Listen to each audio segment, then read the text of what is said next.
Ever wondered what it's really like to turn your story into a manga or webtoon? You've got the idea, the characters, maybe even the whole world in your head, but how do you bring it to life on the page? Well, today I'm going to show you exactly how to do that, step by step.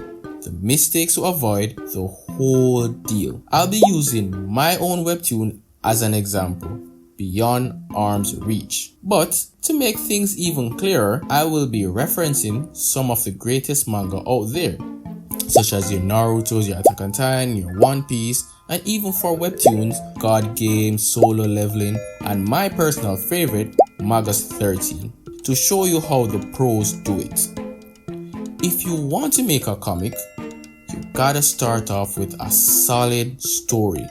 Then plan your pages through storyboarding, and finally refine those pages into polished manga or even webtoon panels. Let's take my webtoon as an example. My story follows one who's trapped in a time loop, reliving his unrequited love for Jada while trying to save her from tragic fates tied to her toxic relationship.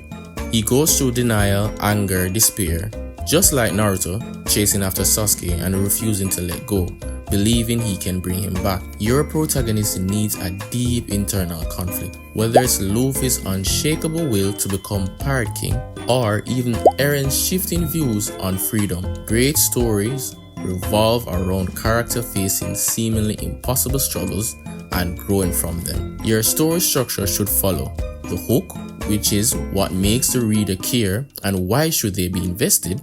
Number 2, conflict, which is the struggle that drives the plot, what's stopping them from being the hero. And also, thirdly, resolution, a satisfying payoff, like, for instance, did the character grow? My story follows this exactly. He starts believing he can change his fate. After failing over and over, he then realized the lesson isn't just about saving Jada, it's about learning to let go. Now that you have a solid story, it's time to turn words into visuals.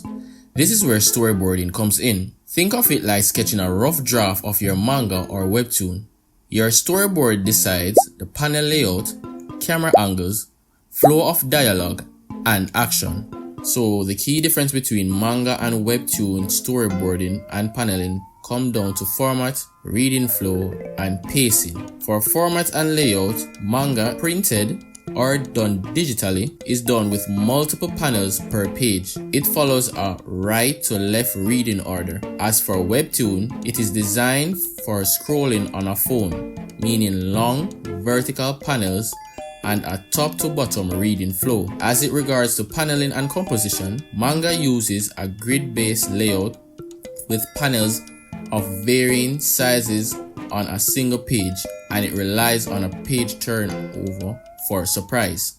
Webtoon uses spaced out panels to control the pacing.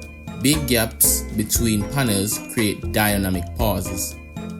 So as it relates to the pacing and flow, a manga reader produces multiple panels at once, making it denser and more fast-paced. As for webtoon, the vertical amount allows for more breathing room, making it slower but more immersive. As it relates to action and effects, manga uses speed lines, panel overlaps, and complex layout to create dynamic action, as webtoon uses animation-like motion, scrolling effects, and tall panel to emphasize movements. Think of the Naruto manga. You get fast-paced fights with overlapping panels and speed line.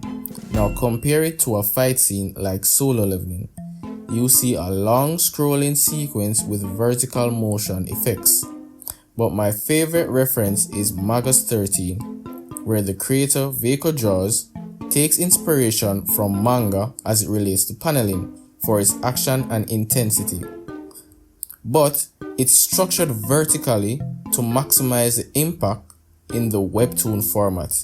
He uses a mix of tight, control, pace for dialogue, and explosive flowing panels for action, making Manga 13 feel like an animated experience on a web page. Now comes the fun part, turning your storyboards into actual manga pages. However, there's a few things you can keep in mind. Panel flow matters. If a character looks left, place the next panel in that direction. Speech bubble placement. Don't overcrowd. Make sure the reader eyes follow naturally. Contrast and focus. Use black fills, screen tones, and negative space to direct attention. For action sequence, we can take notes from Dragon Ball Z. Goku's instant Kamehameha wasn't always about the charge up. Sometimes it was just one sudden blast. Don't over-explain a move. Show it in the most efficient and powerful way. Manga and Webtoon isn't just about cool fights and dramatic moments. It's about what lingers with the reader after they finish a chapter. This is what you need to ask yourself as a creator. What feeling do I want my readers to walk away with? What lesson does my protagonist learn? What final image should linger in their minds?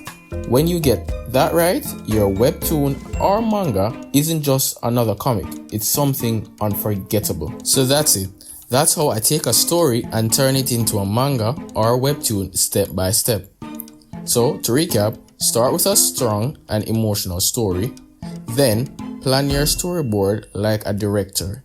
Then, draw your pages with clarity and impact. And most importantly, tell a story that sticks with people. If you want me to break down anything about manga or webtoon creation, type it in the comment section so I can help you. And see you next time.